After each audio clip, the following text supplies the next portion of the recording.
Here are the 15 books I read from February to April. Let's get into it. Starting with February, I read 5 books and may have found my new favorite author. That author being Catherine Center. I love her. I love her. Her writing, her banter, also personal preference. I love that her books are closed door. At least I think that they all are, at least the ones that I've read so far, I believe mostly are. But first I read Hello Stranger. Sometime last year I read The Bodyguard and I really enjoyed that book as well. So I was excited to dive into this and it did not disappoint. I love the characters that she writes. I feel like I connect with her writing so much and what these characters are thinking. They're very, very relatable, and this book in particular made me giddy. And because that was not enough Catherine Center for me, I jumped right into the Rom-Commers, which I read during Valentine's Day, which was obviously perfect considering the title and the overall vibe. For some reason, as someone who has never really liked orange, I have been loving orange and pink together lately. It reminds me of being a kid and some of the Polly Pocket styles. So I fell in love with the cover and I fell even more in love with the characters. And here I am getting way too excited before saying any ratings. I rated both of these 5 stars. That is how much I just absolutely ate these up. These were both so good on different levels. Her writing is so good. And like I said earlier, the banter, you just can't beat. You can actually feel the chemistry between the characters, and overall I am now a huge fan and cannot wait for The Love Haters to come out in May. I think at this point that is my most anticipated read this year. Now, as a little disclaimer, as you'll see as I go through these books, I tend to not really give too much of the plot unless I just really want to, because personally I love going into books kind of blind. So if that is something that you guys want me to change down the road, I totally can, but that is just my personal preference. And then there are some other books that I actually want to talk about, maybe even some spoilers, which you will see shortly. The next book I read was The Cheerleaders by Kara Thomas. This was a YA book. To be honest, for some reason was not expecting much of it. I feel like I said that in one of my TBR videos, but overall I did enjoy it. It was very fast paced. I rated it a 3.75. I do feel like it was very easy to get through, as most YA books are, and I did finish this in a day. I probably listened to it while doing like chores around the house. Very quick read, pretty good for reading slumps, and overall I thought it was interesting. Now this next book I do want to talk about, and that is Funny Story by Emily Henry. I have a lot of thoughts that I want to share, so this is your warning right now that there will be spoilers in this next part. So if you do not want to have any spoilers, please skip to whatever timestamp I put on the screen. Please skip. This is your warning. I'm trying to give you a little time in case you need to like grab your remote. I watch YouTube from TV. So here's just your heads up. We are about to dive into a spoiler. So originally I rated this 4 stars and I did have a good time. I will straight up say it is definitely not one of my favorite Emily Henry books. It might be one of the last, aside of People We Meet on Vacation.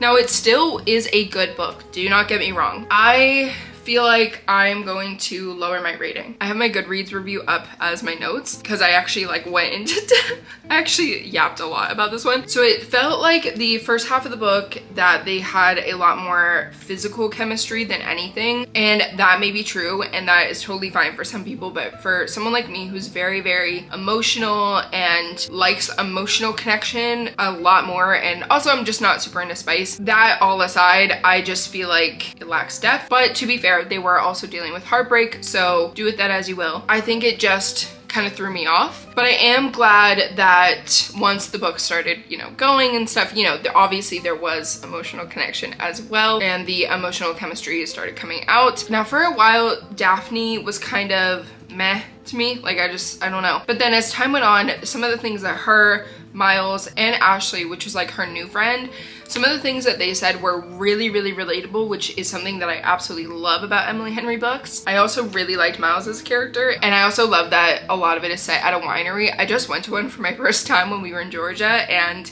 so beautiful and so romantic. So honestly, that was one of my favorite parts of the book. But there still, at the end of the day, feels like there's something off to me about this book. And as much as I liked Miles's character, I didn't love that he ran to his cheating ex's house when she like called for him. I just like didn't love that. So that kind of deducted a couple points for his character, and he like ditched Daphne. I don't know, not a big fan of that, but overall, like I said, I rated it a 4-star at first. I also still think that like the cover is so beautiful. I love the lemons. Per usual, her covers are super cute, but overall, I think I would change it to a 3.5. And that's like, I'm also very generous with my ratings, so maybe down the road it might change, but that is my official review on Funny Story. And not to spoil anything, but I am currently reading Great Big Beautiful Life, which we will talk about later. The last book I read in February was The Bookshop on the Corner by Jenny Colgan. This is actually a reread for me, which I believe is my first reread. Aside of the Harry Potter books, which I have reread multiple times, I think I reread a book from my childhood. I think Tale of Despereaux I recently read like sometime last year that I had read as a kid, so I don't know if you would count that, but I have yet to reread any books since becoming a reader back in I think 2022, and this was just everything that I wanted. It is such a cozy book. If you are looking for a cozy, adventurous, romantic, scenic book about books, this is it. It is so good. Like, the audiobook is so good. It genuinely just feels like a hug in a book.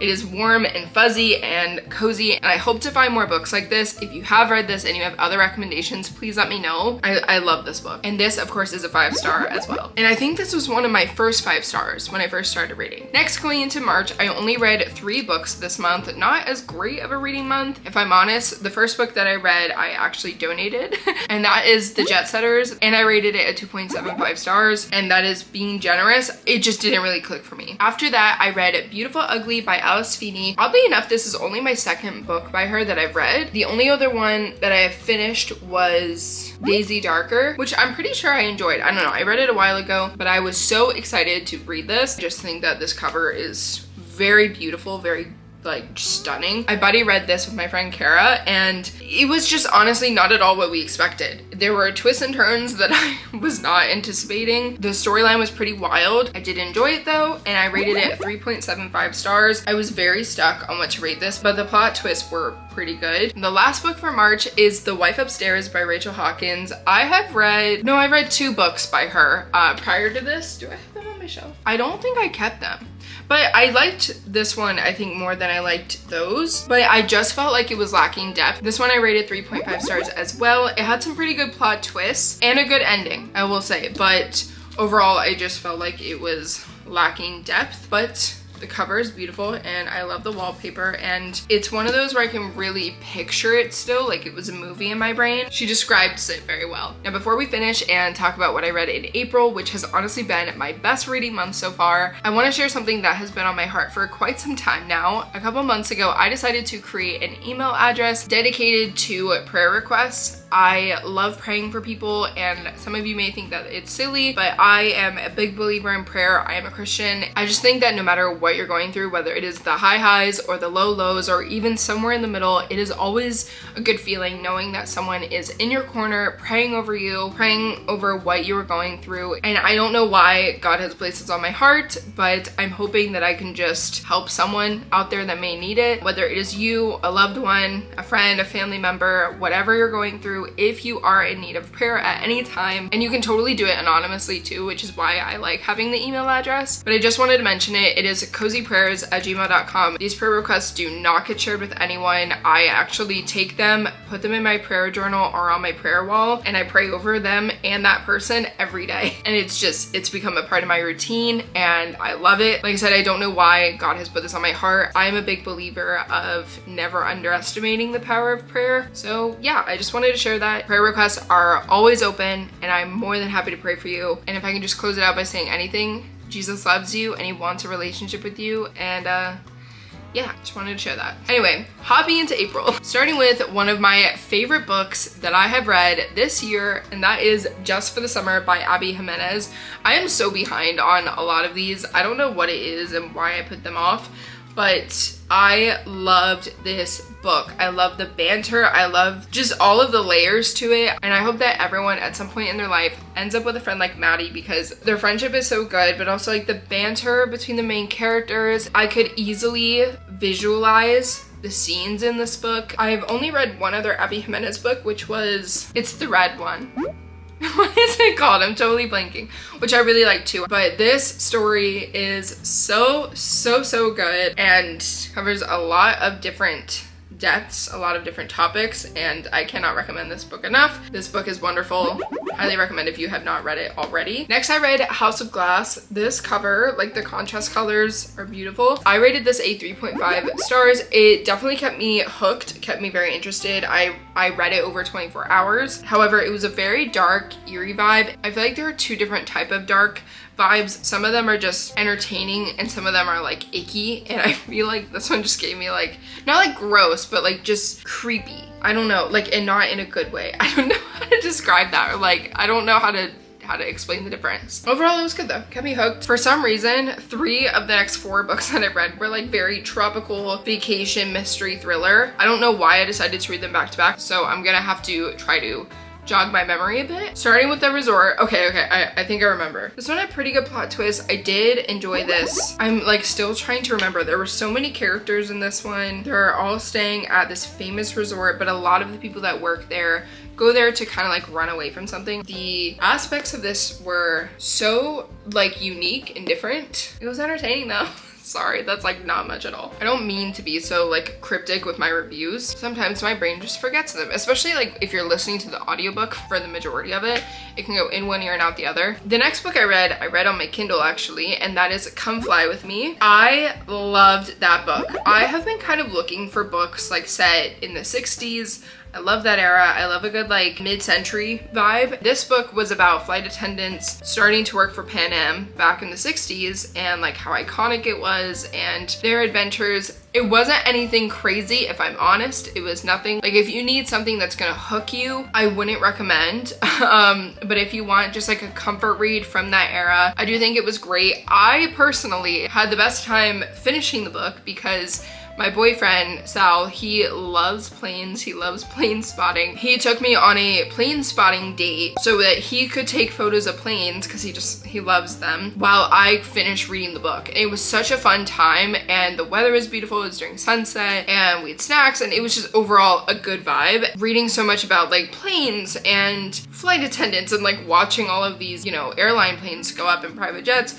It was a fun experience. So highly recommend doing something themed to your book if you can, like multitask. And it was a lot of Frank Sinatra, like a lot of references who I love. I love that era. Yeah, it was a good time. I really enjoyed it. After that, I read Bad Tourist by Caro Carver. This one, I think I definitely enjoyed better than that one. This one had a really good plot twist and kept me like on the edge of my seat. I also feel like I ate this up. Like I feel like I read this one really fast. It's just really funny to me that like they're all at like some tropical resort, blah blah blah. It was slow at first and I remember being very confused at first, but once again, I'm an audiobook girly. Like I have these for like reference for like when I want to sit and read for the most part, but a lot of the time I'm listening to the audiobook version. But I will say something that I thought was interesting was that when I did actually sit down and like physically read the book when listening to the audiobook, there were some tweaks and differences. And it was so minor. Like it would be like saying someone was 42 when the book said that they were 41. Really weird things like that. I don't know why. My thought is like maybe they recorded the audiobook before going in and making changes. I don't know, but I noticed it a lot. Like they would skip over some words and like rephrase a sentence. I don't know, maybe there's like a different version of the book, like a British version, and this may be the English one. I really don't know. If you have any idea why that is, I'm just curious. It doesn't affect the story by any means, by much. It says best friends, good liars, bad tourists. The 3 of them went on a trip to the Maldives to celebrate one of their divorces, and things go crazy from there. I haven't heard anyone talk about this book. Let me know if you've read this. This next book, if you like reality TV shows and mystery thrillers, I feel like you would like this because I personally am not a reality TV person. I've only seen like a couple. This book had me hooked. I was like so interested. One Perfect Couple by Ruth Ware. This is my first book by her. I have, is it It Girl?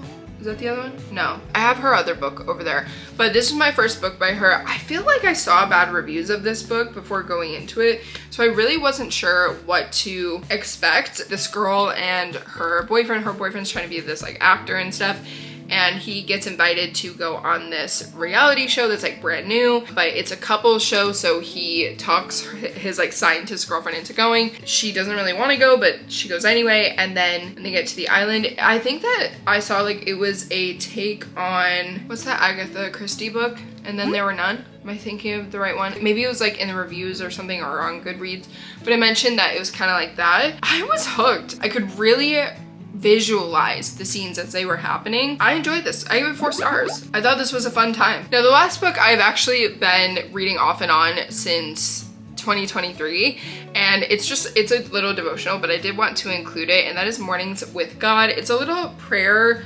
devotional. I've like written in all of the pages. It's really cute. It's very quick. I really started reading it every day in January, but I was reading it off and on for the last like year and a half prior to that. And I just think it's a cute little devotional. It's super quick, especially for beginners, like if you don't know where to start or you just want to spend 2 minutes with God every day. But I finished it finally. And so yeah, I just wanted to kind of add that in here. So that is all of the books that I did read, but I do want to briefly talk about the book I'm currently reading and a couple soft DNFs that I had. So I am currently reading Great Big Beautiful Life. First off, I just want to say I love the title of this. As a Disney lover who loves Carousel of Progress, the theme song to that ride or that attraction is There's a Great Big Beautiful Tomorrow, which I actually have tattooed down my spine. Yes, I'm a Disney lover, but I'm also just like a natural, like positive person, and I've always loved that song because it is so positive. Anyway, long story short, I really like the title of this. So far, I'm not super deep into it. I would say I'm probably about 100 pages in. I'm enjoying it. I have seen a lot of like not so great reviews of this, especially as Emily Henry lovers. I did get the Barnes & Noble version, which I started peeling this off like an amateur without a hairdryer, but I like that it's a blue gingham on the inside and that the book itself is pink. I just think it's very cute. It was brief and it was beautiful.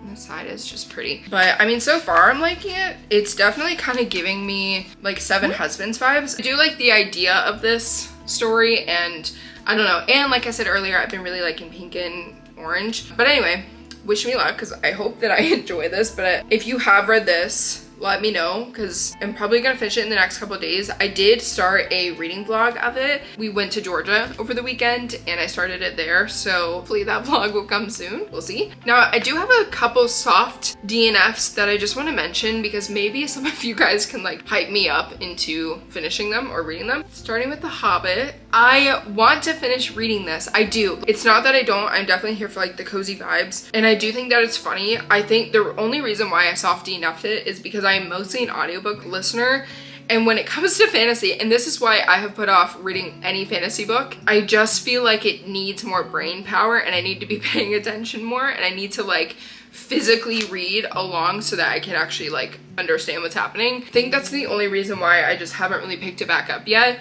I really didn't get that far. I started listening to the version with all the sound effects. I forgot the word for it. And I really liked it, but like I said, I just need more brain power when I read this, and I need to be in a fantasy mood. Anyway, with that said, next we have Thieves Gambit by Kavion Lewis. I just kind of felt bored, and I don't think there's anything wrong with the book.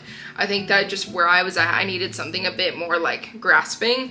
I do want to read this at some point. It's about a competition for thieves. I think that the idea of it sounds great, but I just need to give it a proper chance. So if you have read this book, The Hobbit, or the next one I'm about to say, and if you liked it, please influence me to read them. And the last one was more recent, and that is Done and Dusted by Lila Sage. I just finished Ransom Canyon and I really enjoyed it. So like, I'm here for like the cowboy aesthetic, like fine. I'm down for like a wild western vibe, but it kind of made me cringe when I started it. And like, I don't want to say that, like I feel so bad. And like the cover art, incredible. I'm definitely judging a book by its cover. And I know that this is a really popular series, but maybe I'm just not the audience for this book. So if you have read this and you do think I should give it another chance, please talk me into it. But if you did like this video, please consider subscribing. It means the absolute world to me. I love YouTube, I love creating, and I love talking about books and just kind of doing whatever's cozy and whatever I'm feeling that day. But thank you so much for watching, and I'm very excited for the next one. So I will see you guys then. Bye.